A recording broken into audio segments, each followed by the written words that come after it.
Hello everyone.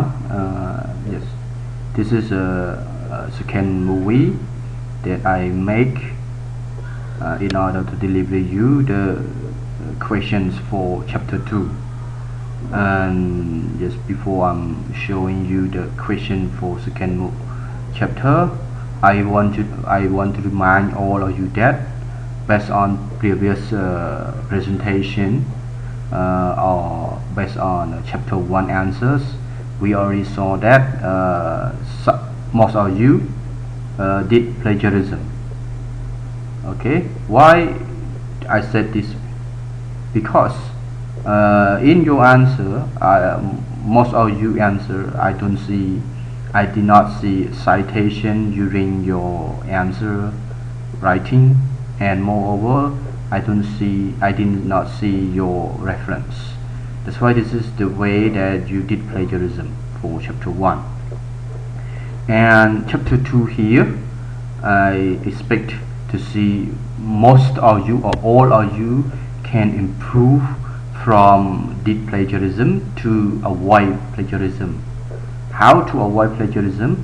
Yes, it's not really easy way, it's not really easy work, but however we try to avoid it by try to use citation, the short citation in your answer writing, and at the end of your writing you need to just put the reference. And the reference style that I already sent you to group telegram already, so you can see this style, and then you can make the same thing as this one in terms of the source from internet, Google or YouTube. Okay, so you can see it. And moreover, I expect that most of you or all of you will not doing a plagiarism again. Okay, so move to our question for chapter 2. Yes, this is chapter 2, part 1, balance of payments, measurement and management, measures balance of payment and manage balance of payment. Okay, this is the title of chapter 2, part 1. This is the content. The first content, measuring trade. We already know what does it mean, trade. Okay, if you still not sure or you are not clear about what does it mean trade, you can ask me, or you can ask your classmate or coursemate. So the first one, measuring trade. In the first point, we have sub point, international balance of payments ratio.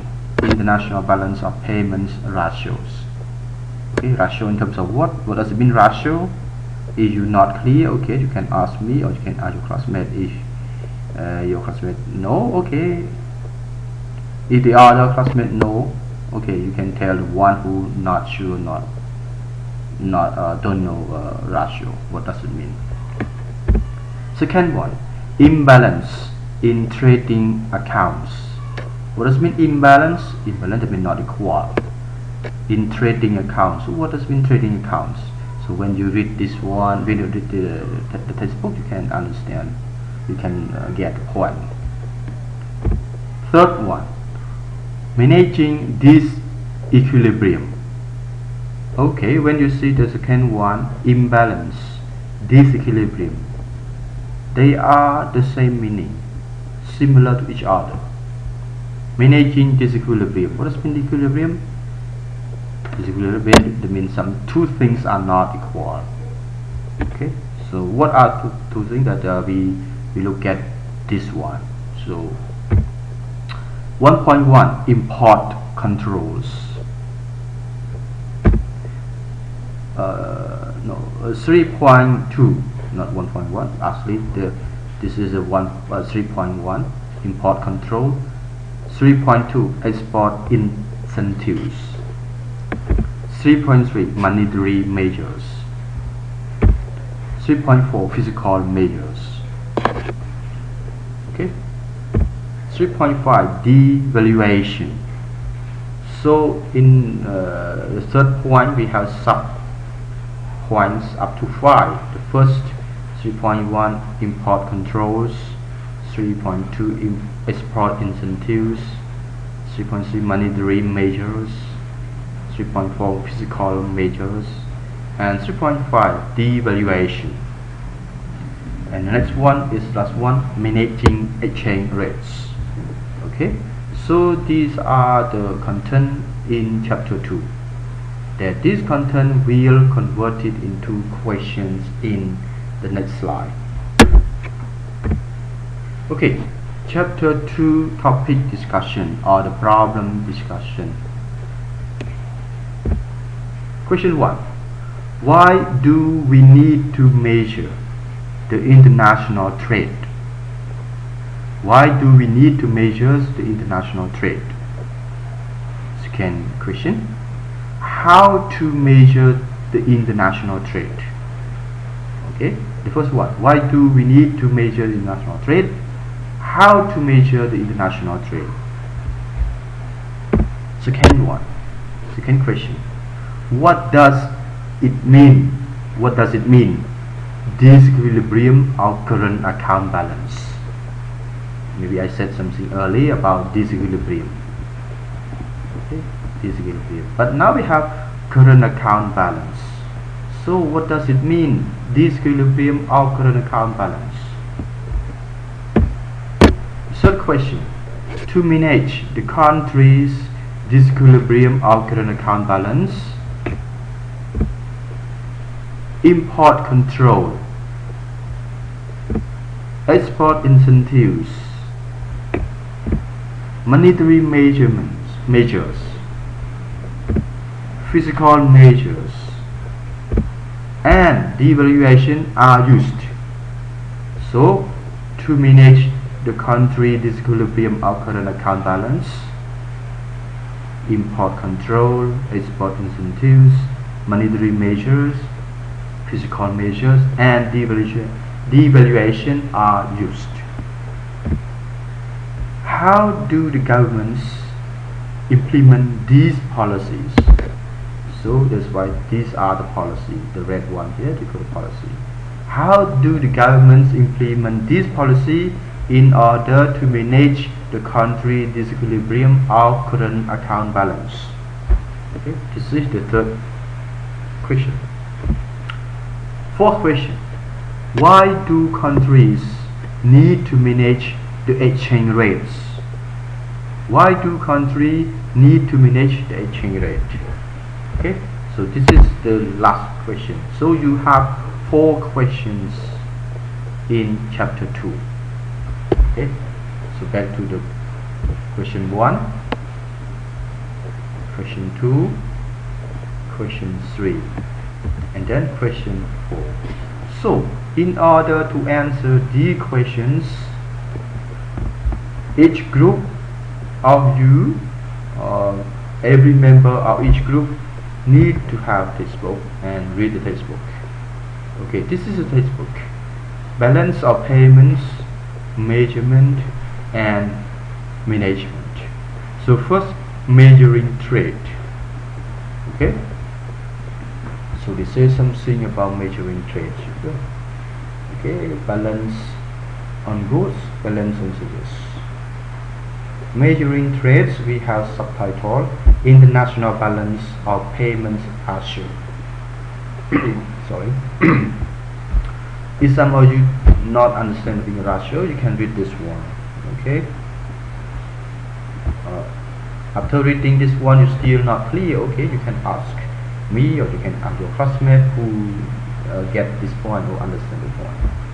And the other one is imbalance in trade account. This is the second one.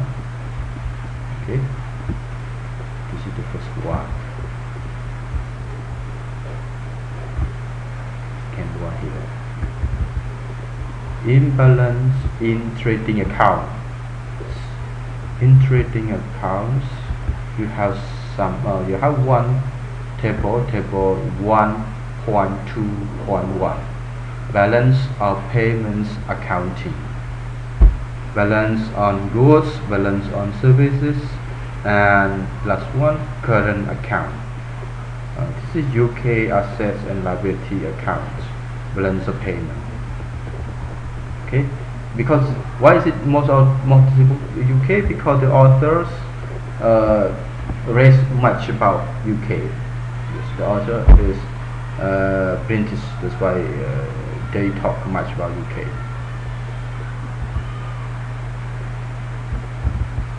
This point, the third point, managing disequilibrium. Okay, you have here disequilibrium, you have surplus. Okay, you have surplus, you have creditor, you have debitor. I don't know what does it mean. You can read from this one, and you can get the point.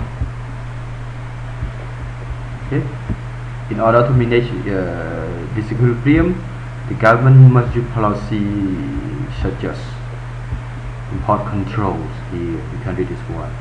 Export incentives here. Monetary measures. Okay, you have here. You can read from around this point. Physical measures is a little bit short, but you can find from the other source like Google or YouTube to supplement this idea. Devaluation. What does mean devaluation? Devaluation. So you can read around here. Finally, the last question, managing exchange rates. How the government manage exchange rate? That's what is the question here. How do countries need to manage exchange rate? Okay. So this is the last part of chapter 2. Chapter 2 tends to be short compared with chapter 1. Okay. So to remind you, use the correct citation. Use the correct source citation and source reference in your answer, even though writing answer or presenting answer. Okay, but I hope that when you do presentation, you are not reader, you are explainer, you are demonstrator, you are presenter, not reader. Okay, so now it's time for you to work in each group for finding, for making, for using the answer to these questions of chapter 2. Okay, back to you.